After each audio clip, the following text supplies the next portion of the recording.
guys, if you're watching this video, you have all 15 of your beads and you sealed them with a glaze and they are dry, and now you are ready to learn how to string them.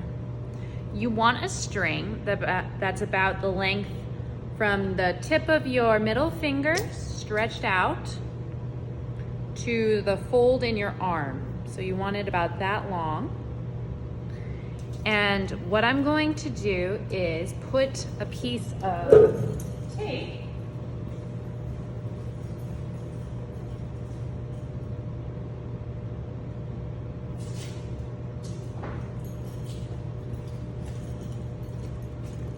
Sorry, I had to grab the piece of tape. I'm gonna put a piece of tape on one end of my string so that my beads will not slide off while I am stringing it. That will block them from sliding off. So I am going to start out with my 15 regular clay beads. You can see I have some shiny silver ones as well. These are called accent beads. And I have accent beads for you guys, but because of COVID, there hasn't been as much deliveries and we're running low on supplies in the actual supply stores. So they didn't send me nearly as many as I was hoping for.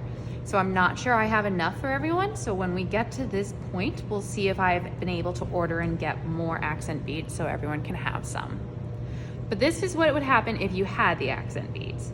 If you didn't, you would just string all of the beads together by themselves. With the accent bead, I am going to take one clay bead, string it on normally, then put on an accent bead, then a clay bead, then an accent bead. And you guys get the idea. It's pretty basic stringing.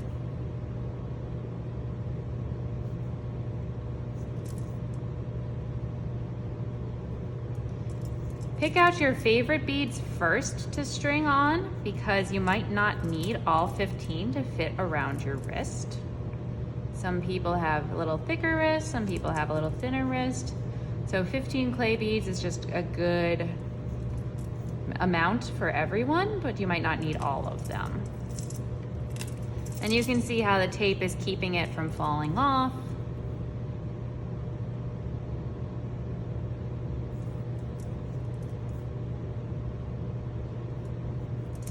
So as I'm going, I'm gonna measure it on my wrist to see if it's too big or too small. You don't want any gaps in your beads. There should be no gaps that show up when you're wearing it. What that means is that you have enough beads to go all the way around your wrist. I don't like that bead as much. Let's try using a different one.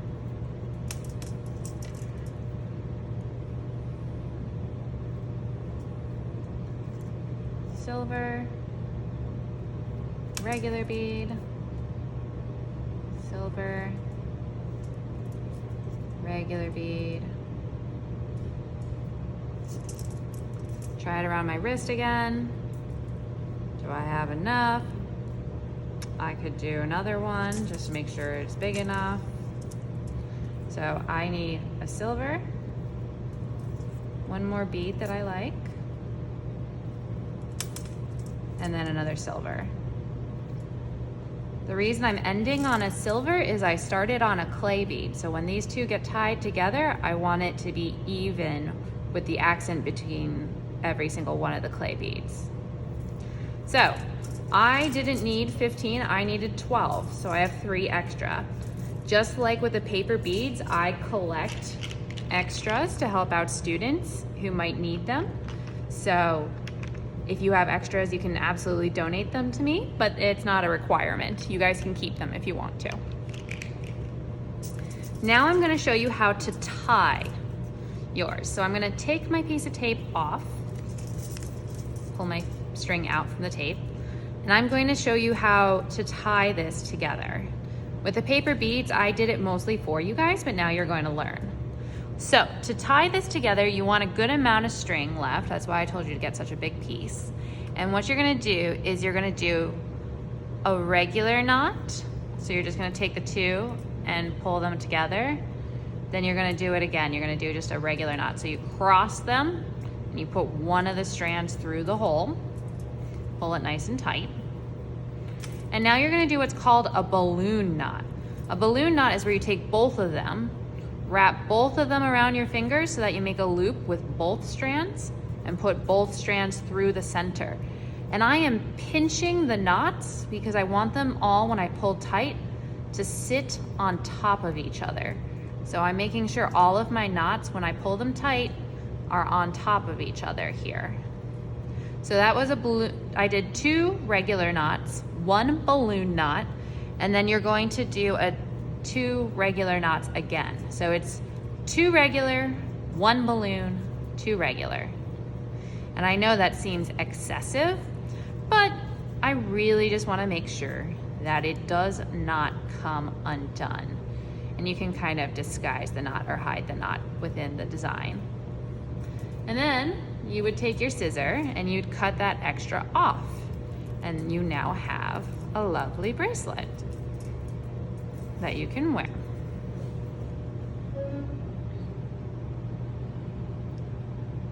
If you have any questions, I will be around in the classroom and you can always ask me whatever you need to know.